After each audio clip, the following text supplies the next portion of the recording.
একটি কথা বলতে চাই, অপরাধ হলে মাফ করে দিবেন। দরবার কোনোদিন ছোট না, দরবার তো দরবারই। দরবার কখনো ছোট মনে করলে তার অনেক ত্রুটি হয়, ভুল হয়। সেই হিসেবে ব্রহ্মাণ্ডময় গুরু আমরা একজন, আমরা বেয়াদবি করব না।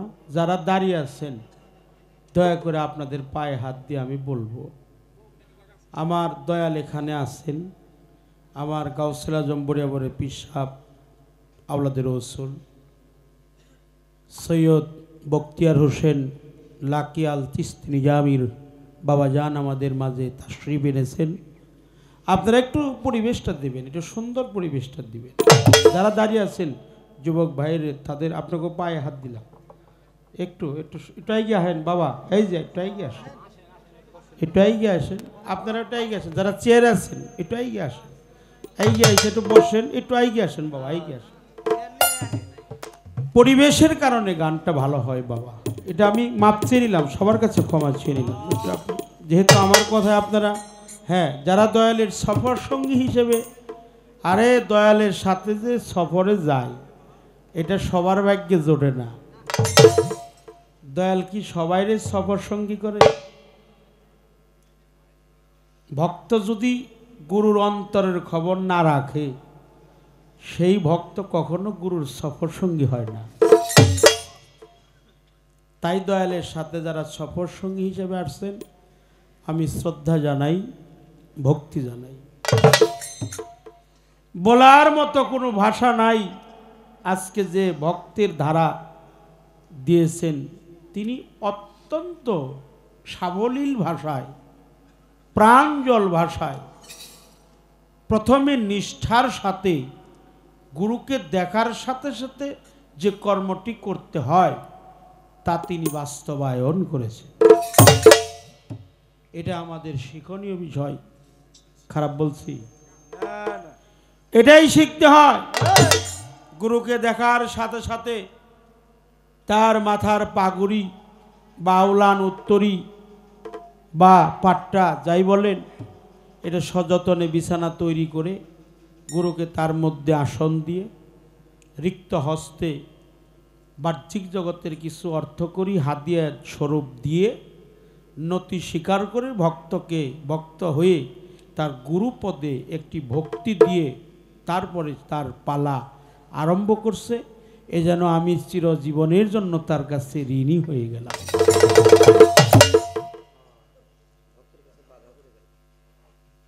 কালকের আগের দিনও আমরা বাবাজি আর আমি গান করেছি আমাদের করটিয়া, আমার দাদা উস্তাদ দেওয়ান আবুল কাশেম চিস্তির বাড়িতে। সেদিনও এই পালাটাই ছিল। সেদিন উনি শিষ্যের পালাই ছিল, আমি গুরুর পালাই ছিলাম করটিয়াতে। তা আমার মনে হয় যে কাজটি করছে এই কাজটি তরিকপন্থী মানুষের জন্য একটি মঙ্গলনীয় কাজ। গুরুকে কেউ কখনো খালি হাতে ভক্তি দেবেন না।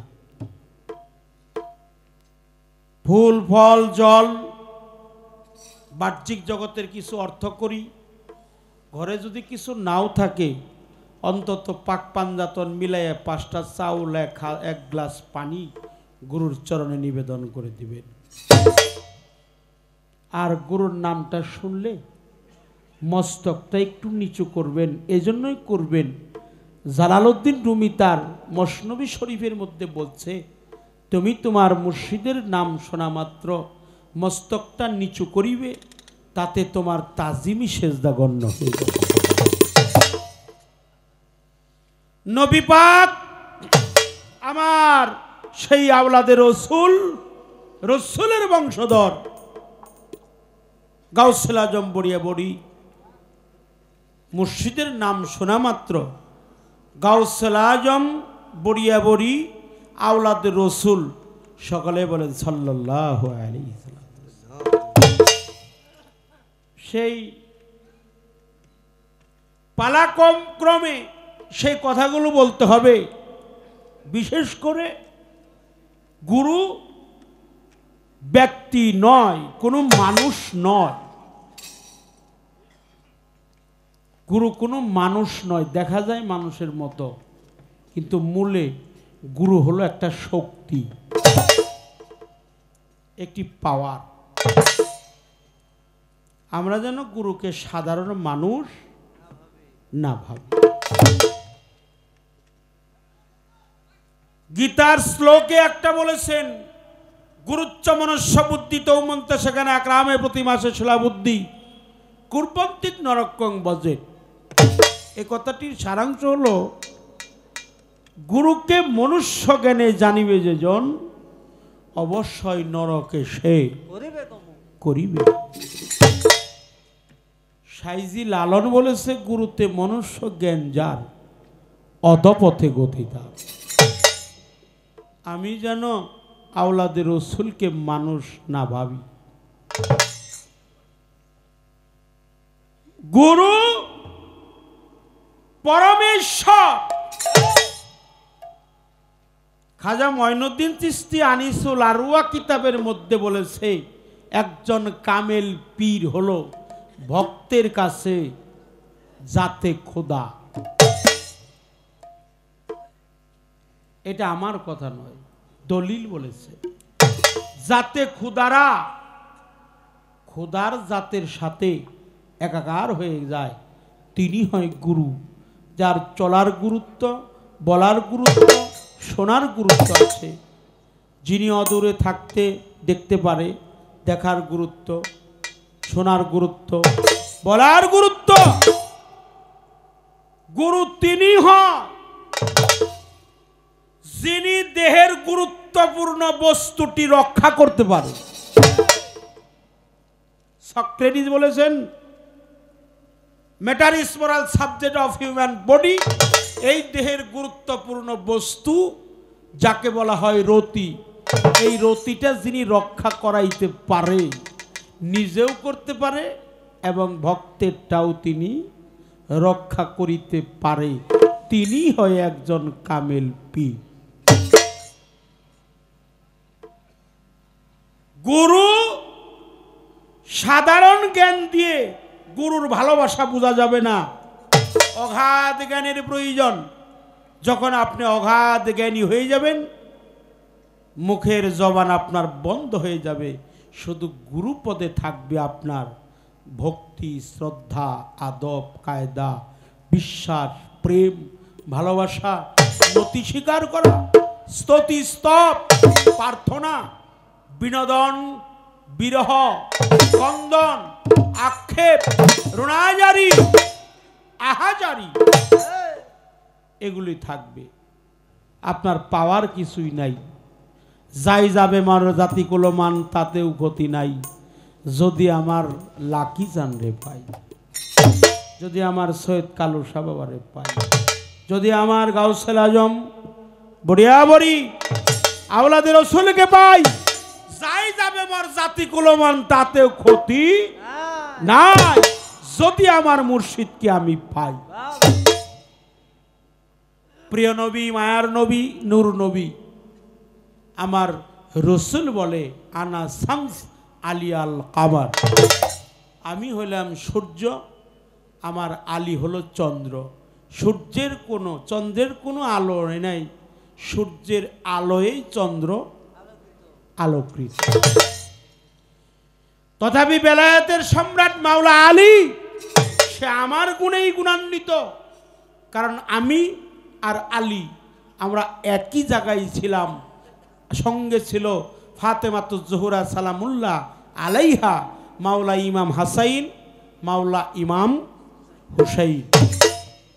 আমরা শান পাক পাঞ্জাতন, আমি নবী পাক, আলী পাক, হাসান পাক, হুসাইন পাক, ফাতেমা পাক, সবই পাক, পাক পাঞ্জা তো এক জায়গায় ছিলাম, এক জায়গায় আসি, এক জায়গায় থাকব।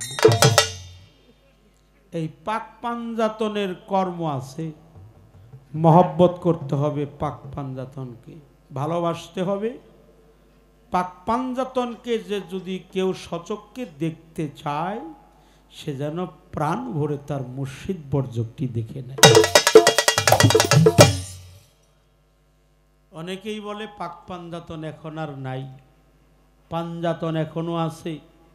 যাদের খাতিরে মাওলা ত্রিভুবন সৃষ্টি করেছেন, আমার নবী পাক আছেন হাজির এবং নাজির, মাওলা আলী আছেন বেলায়েতের সম্রাট, বাবা পারের নিদানকালে মহিলাদের সর্দারিনী ফাতেমাতুজ জোহরা সালামুল্লাহ আলাইহা আছেন, যুবকদের সর্দার ইমাম হাসান হুসাইন ন্যায় বিচারক তারা আছেন, তারা ছিল, তারা আছেন, তারা থাকবে।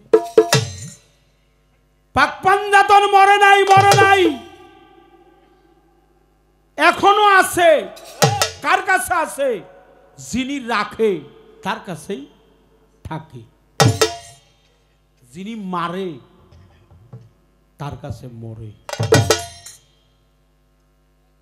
এই জন্য নিজের জীবনটার চাইতে স্ত্রী পুত্র পরিবার পরিজন স্বজন আত্মীয় স্বজন বন্ধু বান্ধব টাকা কড়ি পয়সা নারী বাড়ি ইত্যাদি সমস্ত কিছুর সবার চাইতেই মুর্শিদকে বেশি বেশি মহব্বত করতে হবে, তাহলেই আপনার ভজন হবে, নয়তো বা আপনার ভজন কোনোদিনই হবে না। কোনটা এটা কয়ে দাও। না না না, বোকালে নাই, বোকাল তো সাউন্ড কম। এবং সেই বিষয়ে কথা বলতে গেলে এখন গুরুর খাবার কি প্রশ্ন আসছে। এটা এ কথাটা আমি আগেই বলছি যে গুরুর খানা খাই, ভক্তে যদি দেয় খানা আমি খানা খাই, ভক্ত যদি না দেয় খানা আমি উপবাসে যাই।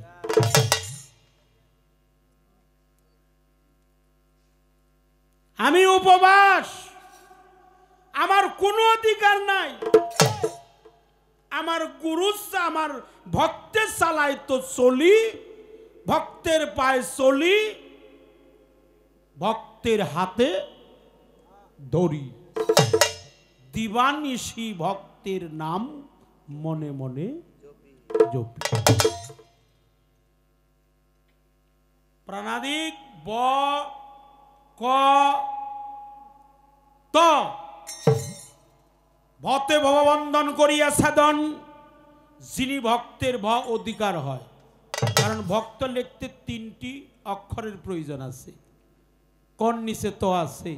এই ভতে হলো ভববন্ধন, যিনি ভক্ত হয়ে গেছে জগতের বন্ধন অগে আক্রমণ করতে পারে। কতে হলো কামনা, যার কামনা নাই বাসনা নাই। রশিদ বয়াতির মুখে শুনেছি সিগারেট যিনি পান করে বা আস্বাদন করে বা খায়, সিগারেট যিনি খায় নিজে পুরে আস্বাদনকারীকে স্বাদ দান করে, আর ভক্ত যিনি তার নিজের স্বাদ তার গুরুর চরণে অর্পণ করে,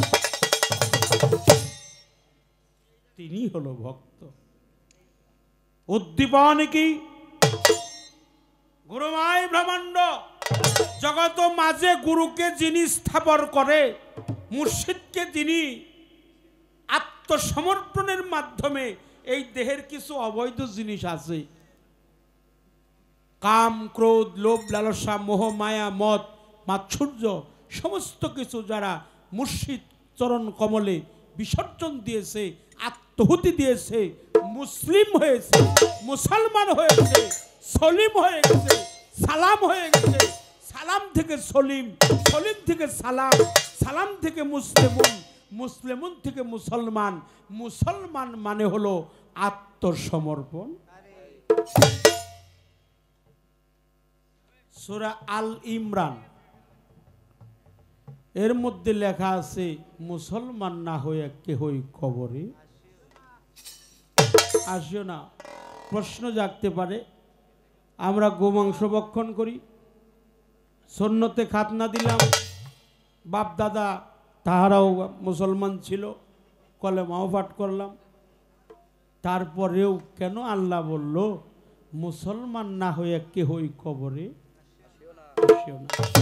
মুসলমান, মুসল অর্থ দিন, মান অর্থ সমর্পিত, দুই ভাগ। মুসলমান যার দিল সমর্পিত হয় নাই আল্লাহর রাহে, রসুলের প্রেম অন্তরে রেখে, মুর্শিদের সেকেল সুরত বর্জক লা সানি বর্জক আল্লাহ, আল্লাহর ভয়, রসুলের প্রেম, মুর্শিদের সুগল চেহারা, রূপ স্বরূপ, স্বরূপে রূপের বাহার খেলবি যদি মন আমার, তাহলে মুর্শিদের বর্জকটা যার নয়ন কমলে থাকে, যিনি আত্মহুতি করে একজন আওলাদে রসুলের পবিত্র কদমে, তিনি হয় খাঁটি মুসলমান। এই জন্য মুসলমান না হয়ে কেহই কবরে আসিও না। মুসলমান হইতে হয়, ইমানদার হইতে হয়। ইমানটা কি? ইমানটা হলো আমার নবী মুহাম্মদ রাসূলুল্লাহ, সকলে বলি সাল্লাল্লাহু আলাইহি ওয়াসাল্লাম। নবীর নামটা নিলে একটু সম্মান করতে হয় বাবা। যাকে সৃষ্টি না করলে, আমাদের আদি পিতা আদম আলাইহিস সালাম যার সম্মান করছে, হুজুর পাকের নাম নিয়ে দুইটা কনিষ্ঠা বৃদ্ধাঙ্গুলি, শাহাদাত আঙ্গুলি একাকার করে একটু মুখে চুম্বন খাইতে হয়, চোখে লাগাতে হয়।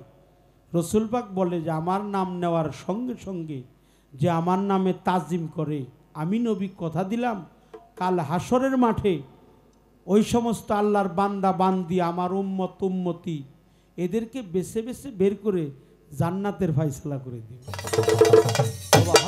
এই জন্য নবীর নাম নিলে বলতে হয়, সকালে বলেন সাল্লাল্লাহু আলাইহি ওয়াসাল্লাম। আপনার আদব কায়দা অনেক ভালো, এইটাই গুরুকে করতে হয়। এটা যে আপনি করছেন, এই কথাগুলো আপনি বলছেন অনেক ভালো, অনেক গভীর, যার কারণে আপনার কাছে আমি ঋণী হয়ে গেলাম, শ্রদ্ধা জানাই, ভক্তি জানাই। আমার মুর্শিদের কদমে এরকম একটা ভক্ত পাওয়াও তো ভাগ্যের ব্যাপার। এরকম একটা ভক্ত পাওয়া তো ভাগ্যের ব্যাপার। আমাগো বরিয়াবরের ভক্ত আসছিল নাইকান বাড়ির ভমর পাগল,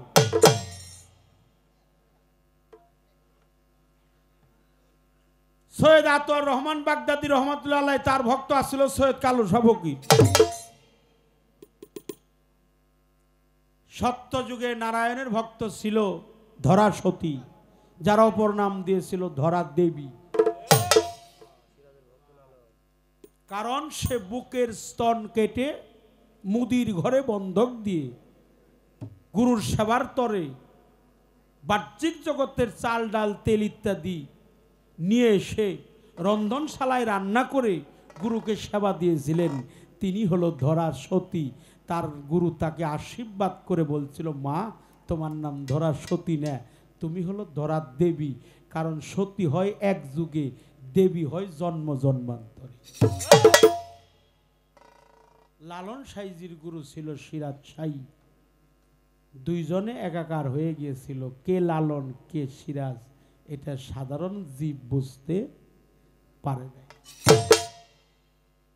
উদ্দীপন ব্যবস্থা, আপনি সমাজের সমস্ত কিছু ত্যাগ করেন। কিসের সমাজ? আপনার গুরুই যদি আপনার সহায় হয়। লালন শাহ ফকির বলেছে না, কোন কুলে দাঁড়াবি মনোরাই, গুরুকুল পেতে হলে তার লোককুল তেকিতে হয়। যার গান সারা বিশ্বের মধ্যে গবেষণা হয়, ডক্টরেট চলে, তার অমর বাণী, অমর বাক্য আমাদের সাধারণ জীবের পাথেয় হয়। সুফিবাদের মানুষ যাকে সদা চিন্তা চেতনা করে, তিনি বলেছে লোককুল তেগিতে হয়, গুরুকুল পেতে হলে অবশ্যই তার লোককুল তেগিতে হয়। কোন কুলে দাঁড়াবি মনোরায়? আপনি কি সমাজের কুলে দাঁড়াবেন না গুরুকুলে দাঁড়াবেন? সমাজের কুল ত্যাগ করেন, গুরুকুলে আপনার জায়গা হয়ে যাবে। আর যিনি সমাজের কুল ত্যাগ করতে পারে নাই তার কখনো গুরুকুলে স্থান হয় না। খারাপ লাগছে বাবা কথাগুলো বলছি। এই জন্য পীরের বাক্য নিয়ে কিছু কথা বলা হয়েছে। আত্মসমর্পণকারী মুসলমান, কাবার কথা বলা হয়েছে। কাবা অর্থ সুন্দর বস্তু। আল্লাহর পবিত্র কাবা ঘর মক্কা সোনার মদিনা বা মক্কা, আল্লাহর পবিত্র কাবা ঘর, ওটাও কাবা, ওটা আপনি যাবেন, নিষেধ নাই। কিন্তু সহিহ আল বুখারী পড়বেন, হযরত ওমর ইবনুল খাত্তাব তার থেকে রেওয়াত, সহিহ আল বুখারী, একজন মুমিন ব্যক্তি হলো খানায়ে কাবা হইতে অতি উত্তম। আল মুমিনু আকরাবুল মিনাল কাবা, একজন মুমিন ব্যক্তি হলো খানায়ে কাবা হতে অতি উত্তম। প্রশ্ন জাগে, আপনার পীর আপনার কাছে মুমিন কিনা? কথা বলেন। শুধু মুমিন না, মুমিনেরও মুমিন। আপনার পীর আপনার কাছে আপনার মাথার তাজ। আপনার পীরের চাইতে পীর, বড় পীর এই জগৎ তার কেউ নাই, কারণ আপনার পীর মুমিনেরও মুমিন। সমর্পণ করেন। অবৈধ অস্ত্র আছে, এটি জমা দেন। যেটা আপনার যন্ত্রণা করে ওটা গুরুর চরণে আপনি সবকিছু পরিত্যাগ করে দেন। এক। 2 নম্বরে রাসূল আল্লাহরে দেখতে চাইলে মুর্শিদকে দেখতে হয়। বেলায়েতে মুর্শিদ হয়ে আসিলেন দিনের নবী, মুর্শিদকে না পাইলে কি আর রাসূল পাবি? ভক্তের দরজা অনেক বড়, এই জন্য ভতে ভববন্ধন করিয়া ছেদন, কতে কামনা সব দিয়ে বিসর্জন, কতে কামনা কামনা নাই বাসনা নাই, ততে হলো তন্ময়। অমৃত প্রেম সাগরে সব সময় ডুবে, ভক্ত যে ও কামের রাজ্যে থাকে না, ভক্ত যে ও কখনো কষ্টে থাকে না, ভক্ত যে ও সব সময় প্রেম সাগরেই বাসে। কারণ ওর চাওয়াও নাই, ওর আর পাওয়া নাই, ও খালি দিবে। একটা শিষ্যরে যদি পিসাব কয় আমার 1000 টাকা দিস, কাইলি আর একজনের কাছে কব আমাকে পিসাব খুব লুবি, আমার কাছে 1000 টাকা চাইছে। আর যিনি ভক্তের দরজায় পৌঁছে গেছে তিনি আর নেবে না গুরুর কাছ থেকে, তিনি শুধু গুরুকে দিবে। সব কিছু দিয়ে দেন, জীবন, যৌবন, মন, প্রাণ, দেহ, শরীর। এই দুইটা ভাগ আছে, একটা নীলা, একটা নিত্য। লীলা নিত্য দুটি অংশ। এই দেহের হয় কার কোন অংশ ও তার কেবা গুরু কেবা শিষ্য, লীলা নিত্য একাকার করে গুরুর চরণে অর্পণ করে দেন। সুফি ভাষায় বলছে, হুসদরদম নেবাগারে কদম সফরদরতন মুআইনা ফেলান্দ্রান জওয়ান ফানাফিক শায়েক ফানাফিক রসুল ফানাফিল্লা বাকাবিল্লা মুরাকাবা মুশাহেদা বেলফেল বেলকুয়া নাসি গায়ের নাসি হাইনিয়াতে হাকিকি গাইনিয়াতে বাড়ি। সমস্ত বস্তুকে এক জানা, সমস্ত বস্তুকে ভিন্ন ভিন্নভাবে জানা। মুর্শিদকে শায়েক মানা প্রধান বাক্য। মুর্শিদ যিনি তিনি পৌঁছে দেবে রসুলের কাছে। রসুলকে দেখলে আর আল্লাহ দেখার। একটা গান আমার এখন গাইতে হবে।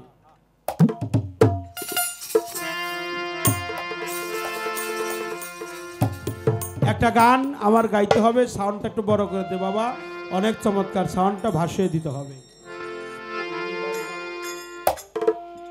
লালন সাইজির একটা গান গাইছি, মানুষ ভজিলেই শোনার মানুষ ছবি, আগে গাইছি। আর একটা গাইছি, পীরের বাড়ি ভক্তের কাবাগর, মিরাজ হয় দেখা মাত্র যেজন কামেল, পীরের হয় খাঁটি ভক্ত। মন থেকে আমার আর একটা গান।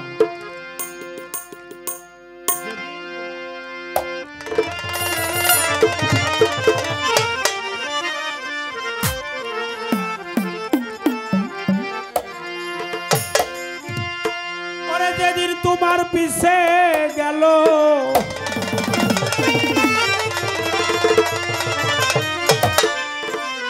যেই দিন তোমার পিছে গেল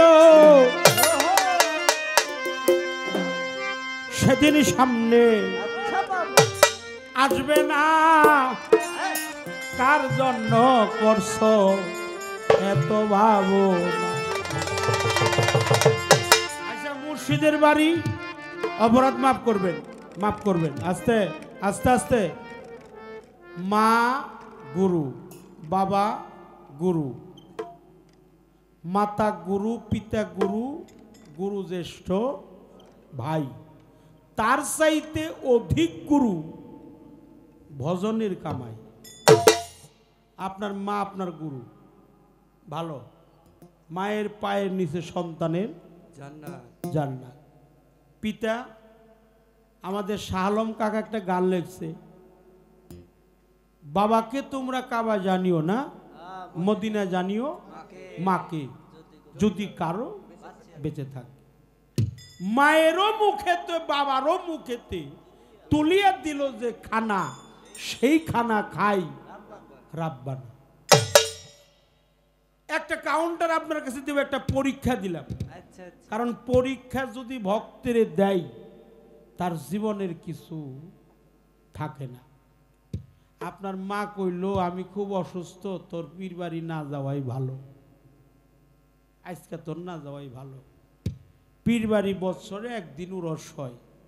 উরস মানে ভক্তর সম্মিলন, সব ভক্ত একাকার হয়, সবার সাথে সাক্ষাৎ হয়, প্রেম আলিঙ্গন হয়। আলিঙ্গন হয় গুরু ভক্তের, আলিঙ্গন হয় তরিকার ভাই। যারা খাঁটি তরিকার ভাই, কিছু মাফ করবেন, তরিকার ভাই দেখলে তার পীর দেখা হয়। একটু সুবহানাল্লাহ, সুবহানাল্লাহ। আর এর মধ্যে আছে কিছু কিছু সুধীর ভাই, ওই পীর ভাইয়ের নামে আছে কিছু, হ্যাঁ, তারা কিন্তু না। কিন্তু আপনার মা বলল বাবা বাৎসরিক উরস সেদিন, আপনার দয়াল বলল বাবা জালাল সকাল সকালে এসো বাবা, মিস দিও না, বৎসরে তো একটা রাত একটা দিন। তোমার মা বলল আমি খুব অসুস্থ, আমার গালে পানি দেওয়ার মতো কেউ নাই, আমি মৃত্যু শয্যায় প্রায়, তোর আজকে না যাওয়াই ভালো। এই যে একটা পরীক্ষা, আপনি কোন গুরুর কথাটা শুনবেন এটা একটু বলবেন, তাহলে আমি বুঝতে পারবো আপনার ভজনের জোর কতটুকু। এইটা একটা বড় নিয়ে আপনার একটা পরীক্ষা দিলাম। আপনি কি মা গুরুর কাছেই থাকবেন না আমার কাছে আসবেন? এর মূলে হাকিকতটা কি এইটা বলবেন।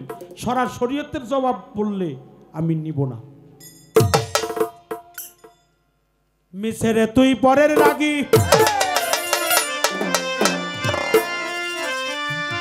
ভেবে গেলি চিরকাল,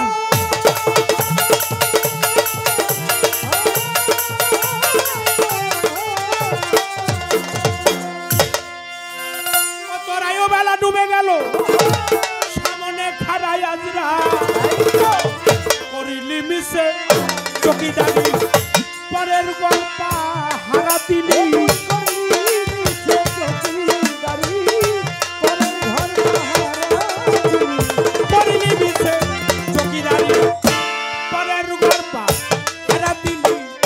নিজের গর্বে হলো চুরি, ওই খবর কেন রাখলি না? আর লাগিয়া হর্ষয়ত হর্ষয়ত ভাবনা, কার জন্য করছো এত ভাবনা?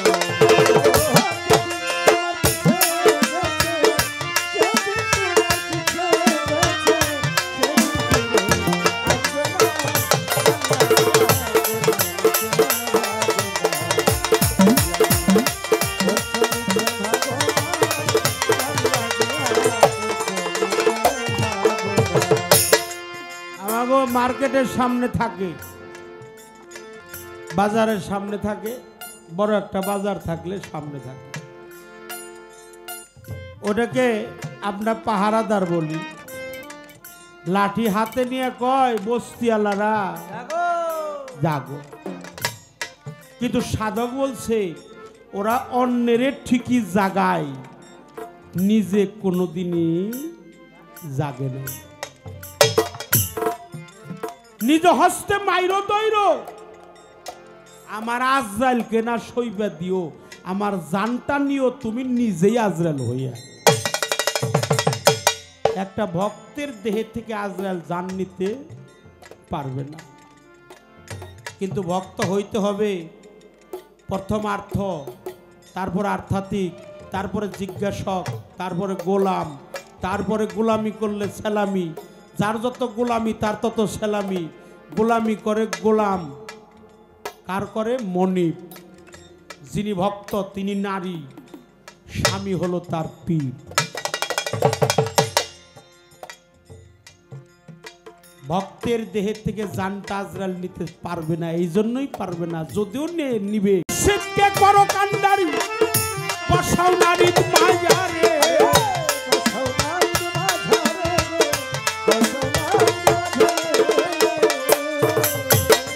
এবার বলে রে তোর শুদ্ধ ভক্তি তবেই রে মন পাবি মুক্তি।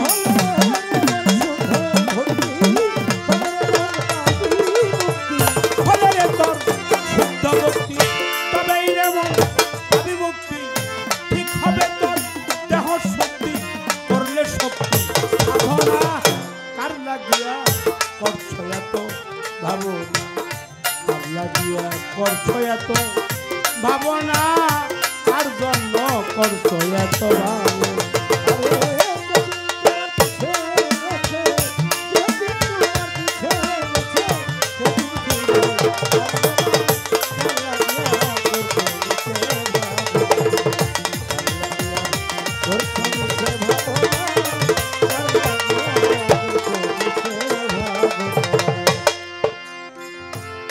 অনেক কথা বললাম,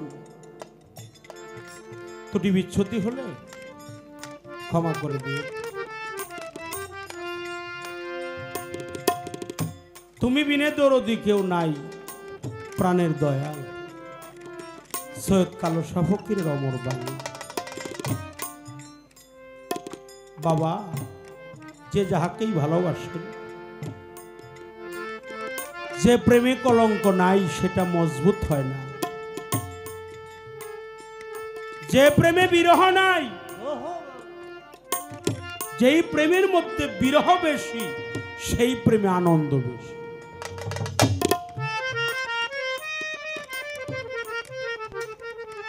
যে প্রেমে বাধা নাই,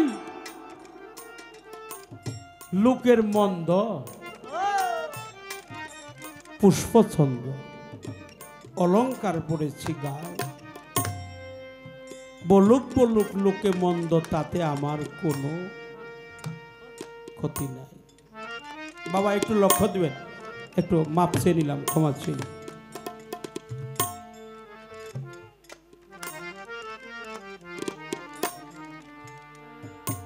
যেদিন বাবা দেহের পাখি যাবে, যেদিন আমার মহাযাত্রা হবে, সেদিনই যেন আমি দীনবন্ধুর ওই রূপ দেখতে দেখতেই যেন বিদায় হয়ে যেতে পারি। খুব ছোট যে কথা মায়ের কাছে বলা যায় না, বাবার কাছে বলা যায় না, কিন্তু গুরু এই জন্যই ধরতে হয় যে গুরুর কাছে সব মনের কথা বলা যায়। প্রিয়জন স্বজন, আমার ভক্ত বলছে তুমি আমার নামাজ রোজা, তুমি কলমা কালাম। এটা বলা খুব সহজ, কিন্তু একাগ্র চিত্তে থাকা, মুর্শিদ বিনে আর কোনো বান্ধব নাই।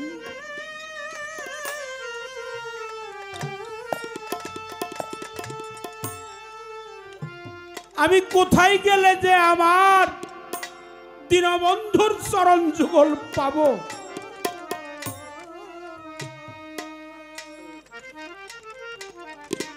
লালন সাইজিকে জিজ্ঞাসা করছিল আপনি কি আল্লাহকে খুঁজেন? এই যে 134তম তিরোধান উৎসব গেল, অক্টোবরের 16, 17, 18, 19 কিছুদিন আগে গেছে। সাইজি লালন 116 বছর বেঁচে গেছে। সাইজি লালনের যখন 103 বছর বয়স, তখন কবিগুরু রবীন্দ্রনাথ ঠাকুরের বড় ভাই, তার নাম ছিল জিতেন্দ্রনাথ ঠাকুর। এই জিতেন্দ্রনাথ ঠাকুর জিজ্ঞেস করছিল লালনকে যে আপনি কি আল্লাহরে খুঁজেন? সাইজি বলছে না না না, আমি কখনোই আল্লাহকে খুঁজি না, আমি কখনোই আল্লাহকে খুঁজি না। জিতেন্দ্রনাথ ঠাকুর বলল, সাইজি আপনি যখন আল্লাহরে খুঁজেন না, তাও কিন্তু আপনি আল্লাহর বান্দা না, আপনি তো মুসলমান না, তাহলে আপনি কি ভগবানরে খুঁজেন? না, আমি ভগবানকেও খুঁজি না। কয় তাহলে আপনি কি খুঁজেন, কারে খুঁজেন, আপনি কোন জাত?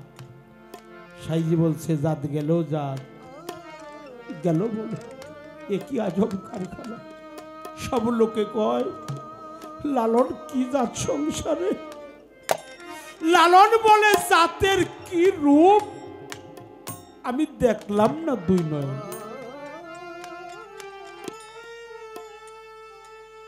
আপনি আল্লাহরেও খুঁজেন না, ভগবানকেও খুঁজেন না, আপনি তো হিন্দু না, আপনি তো সনাতন ধর্ম অবলম্বী না, আপনি খুঁজেন কারে? আপনি কি গডকে খুঁজেন? বলো না না, শিক্ষিত সমাজ, না না, ভগবানকেও খুঁজি না, ঈশ্বরকেও খুঁজি না, গডকেও খুঁজি না, আমি আপনি বৌদ্ধও না, খ্রিস্টানও না, মুসলমানও না, হিন্দু না, আপনি খুঁজেন কারে? লালন সাইজি দুই চোখের পানি ছেড়ে দিয়ে বলছে, দয়াল আমি খুঁজি আমার মুর্শিদকে, আমার মনের মানুষ জেনে আমি খুঁজে বেড়াই তারে, আমার রাজ্জাক সান্নে আমি খুঁজে বেড়াই, আমার সৈয়দ কালু সারে খুঁজে বেড়াই, আমার লাকি সান্নে আমি খুঁজে বেড়াই।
কি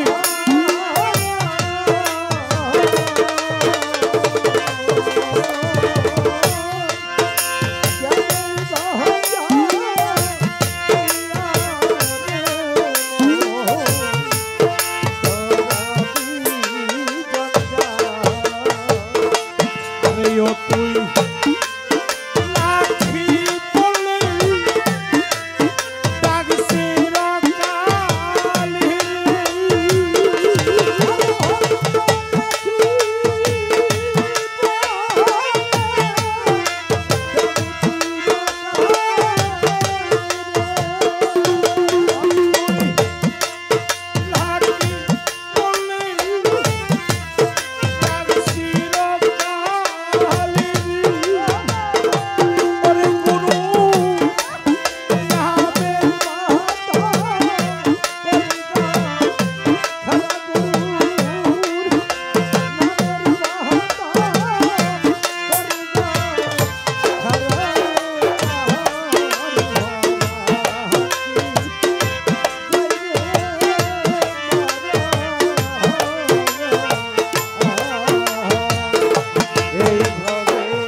তার বরাকি